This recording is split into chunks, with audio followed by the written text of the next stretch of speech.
Hey guys, it's Fred and Sheila McCoy at the Hatfield McCoy Museum in Liberty, Kentucky. FredMcCoy.com. Go to the top of the page and click on whatever you want. Sheila's behind the camera. Hi guys, hope you're having a great day.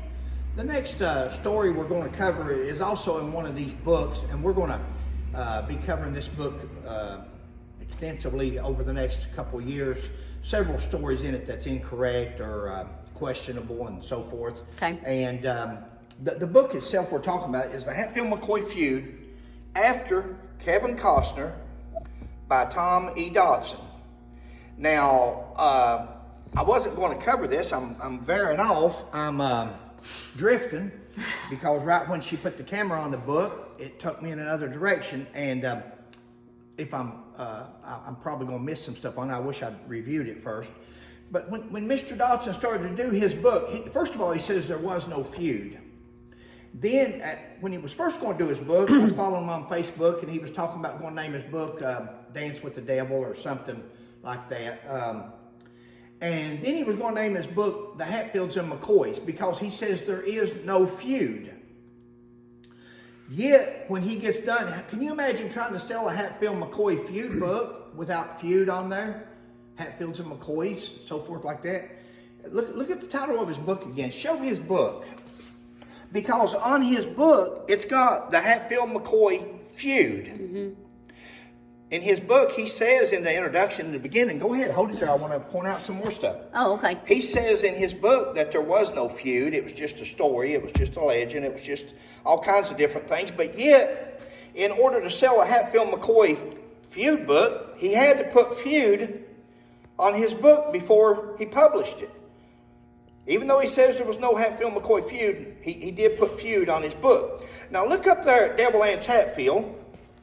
Okay. And look at behind the sticker there that says rejected. Mm-hmm. That is actually, at one time everybody thought it was Jim Vance. Now they're thinking that the picture may be of somebody else. It's irrelevant who it is.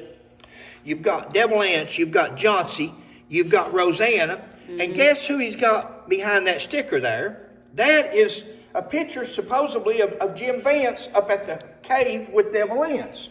Now, it's a Hatfield McCoy feud, and you've got Rosanna on the front. Nowhere on the front of that book is a picture of Randall McCoy. But now what you've got, Tom's also got in his book a chapter, or at least a couple of pages, where he's putting people down. He puts Dean King down. He puts T.C. Crawford. He puts people down because they make us look like hillbillies. Or they talk about the guns and the live by the sword and all this and that. He has no picture of Randall McCoy there. Why does he have a picture of Randall McCoy? Because you'll never see a picture of Randall McCoy holding a gun. You'll never see that. There's very few pictures of Randall McCoy because when they burnt the cabin down, they burnt down everything that Randall and Sarah had. They lost everything, including pictures, which I'm sure they had very few because they were farmers. They worked for what they got. They didn't steal from people, so they didn't have as much money as other people. Now, going back to this picture here, I wish that sticker was removed, but if you'll Google the book, you'll see the picture there, and you'll see that underneath the saddlebags, what Jim Vance is holding there is his gun. Mm-hmm. He's got a gun. Now, we could have put a picture. I was going to show this at the end of the story, but and I probably will have to later. Okay. But the sad thing is that the picture that he's got, you can't say that there was no pictures of Randall McCoy and Devil Anse in the beginning. Look here. Here's the story I've got on it, and we'll post it later. There's what he's got on the cover of his book. See the pistol right there? Mm-hmm. That's supposed to be Devil Anse and Jim Vance. Mm-hmm. Jim Vance has got a gun. No picture of Randall McCoy because here's the pictures you see of Randall McCoy. Just a photograph. Right. There's a picture of Devil Anse with a tie on, dressed up, no gun. Right. Now, this man condemns other people because they put pictures of people with guns or they refer to it as a feud, and because T.C. Crawford referred to people as hillbillies and savages, savages. But in order for him to sell a book, he had to add feud to his book, and he had to add two guys, Devil Anse, which was always holding a gun. He had an inferior complex of some sort, and that was his crutch, I guess, that was substituted for whatever it was he was lacking in life, that he had to carry a gun everywhere he went. But he also puts a picture of Jim Vance on there holding a pistol, or the man that's supposed to be Jim Vance. Both men. But he don't have their names underneath there. He don't have Devil Anse Hatfield and Randall McCoy. He couldn't put that because that's not Randall McCoy. If he'd put their names, he couldn't have put the guy holding the gun. That wouldn't have looked as good. So even though people write these stories, and they say something, and they say there was no feud, and we're not hillbillies, and we was discussing that poster a while ago, and hillbilly with Altina Lisa Alter. Lisa Alter. And again, the hillbilly word, T.C. Crawford got hillbilly. He created the word hillbilly because Devil Anse Hatfield was from the hills. What was his regular name? Wilm Anderson Hatfield. Forget the Devil Anse. Wilm Anderson. Wilm. What's short for Wilm? Bill. So you had Bill, hillbilly.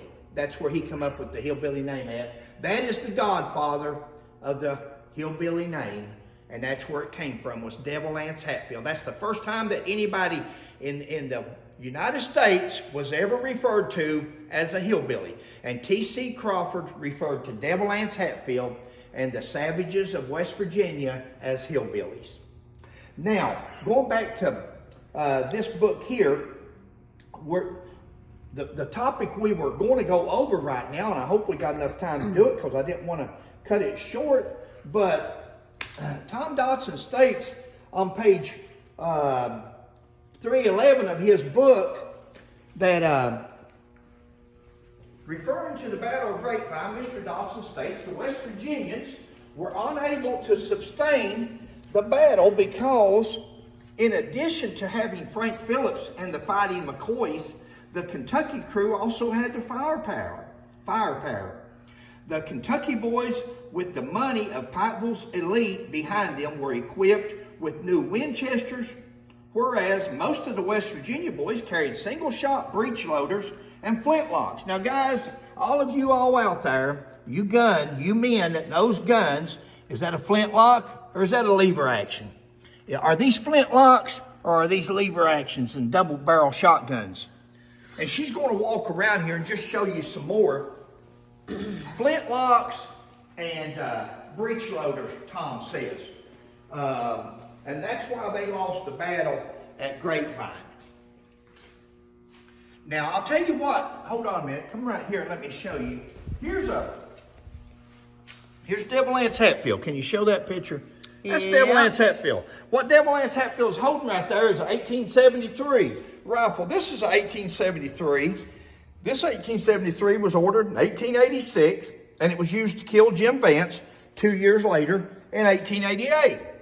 So now, if you can imagine in 1873, when they got those rifles, the peak trial wasn't until 1878, so they even had lever action rifles. Besides that, remember, Devil Anse was rich.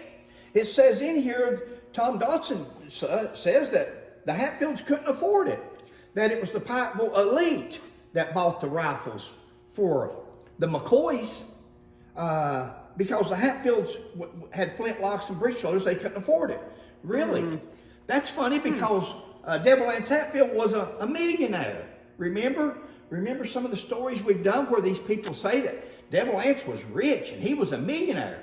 Why is he a millionaire when you want him to be and you want to build him up, but when he gets beat at the Battle of Grapevine and the people from Blackberry, Peter Creek, Palm Creek, all of them come together and they went over there and they kicked some butt and they brought 8, 9 of them back to Kentucky to face charges. They killed Jim Vance. They killed Bill Dempsey. They made their mark. And after that, do you know that was the last fight between the Hatfields and McCoys? The Battle of Grapevine was pretty much it. After they done that, it was pretty much over. And that is because, go ahead, down here's one I see. And that is because they got educated. They finally pushed the Kentucky Hatfields and the Kentucky McCoys as far as they were going to push. And after that, of course, Devil Ants, look out with a double barrel. He's got this shotgun right here is what not this shotgun. This is Sam McCoy's, but look at this shotgun. That's an 1897 shotgun there. Pump action. And he's either holding that. I think he's got an older one there, babe. I'm sorry, I'm wrong. I'm incorrect okay. there, guys. That's not a 1897 he's holding there. There he is with his 1873 rifle. Yeah. This is supposedly Jim Vance at the time. Now they're saying this guy is George Washington Duty. They're saying that this guy right here, we don't know that, but it was once described as Jim Vance through the years. What we do know is those two photos are on the cover of Tom Dotson's book, and both of them are carrying guns, and this one is supposed to look like Randall McCoy. It's not Randall McCoy. Devil Ants moved to Island Creek, and that was the end of the fighting as they knew it. And I'm going to let Sheila after she gets done there, but there's his rifle all through here. Here's pictures of Cap. That's when Cap and Devil Ants was in the Ku Klux Klan. It was called clanning at the time, and that's what they called it, is clanning. Every picture you see of Devil Ants, you'll see very few pictures of Devil Ants with a gun, without a gun rather, and you'll see no pictures of Randall McCoy ever with a gun. There's the famous family photo with all of them again, even down to the children carrying guns. So when you read these books and it says rescuing history, that is incorrect. Excuse me. Bless you. And again, I'll let you can show pictures of some of them. Johnsy sitting there holding his double barrel shotgun. To the famous scene, there's Devil Ants when he was, we need to do a story on that next, on the Mexican outfit. A lot of people don't know the history on that. There's his sons. Over here's the family again. And that's it on this story. I think we've gone over our few minutes probably. Thanks for joining us, Fred and Sheila McCoy, Hatfield McCoy Museum. We've got a whole lot more of these corrections to come, and we'll catch you next time.